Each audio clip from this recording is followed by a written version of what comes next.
இதுல மாநகராட்சி மிகப்பெரிய அளவுக்கு குப்பை கிடந்த மாநகராட்சி. எவ்வளவு அசிங்கம்! கொஞ்சமாச்சும் வெக்கம், மானம், ரோசம் ஏதாச்சும் இருக்கா?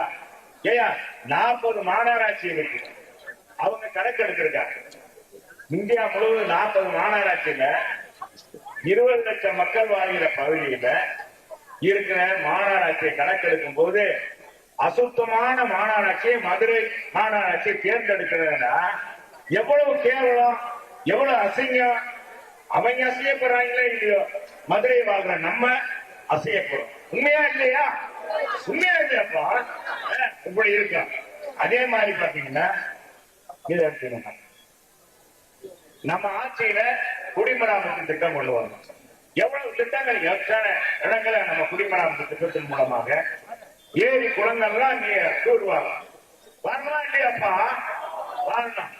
இது மூலமாக 4 தடுப்பணை கட்டணம் வைகை பாத்தீங்கன்னா எங்க பார்த்த மாடக்குளம் கம்மாய் நீர் நிறைந்து இருக்கு. நம்ம ஆட்சியில 6 ஆண்டுகள் நீர் நிறைந்து இருக்கு. தொடர்ந்து இந்த பக்கம் குடிநீர் நிலத்தடி நீர் புறம் கூடியது.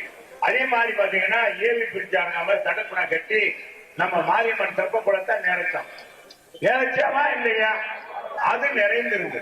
இவங்க அது கூட செய்யல, எதுவும் செய்யல. ஒரு பாலத்தை கட்டி அந்த வாய்க்கால அண்ணன் சொல்ற மாதிரி இன்னைக்கு சிந்தாமணி வாய்க்கால், பனையூர் வாய்க்கால், எல்லா வாய்க்கும் சொல்ற வாய்க்கால் எத்தனை 17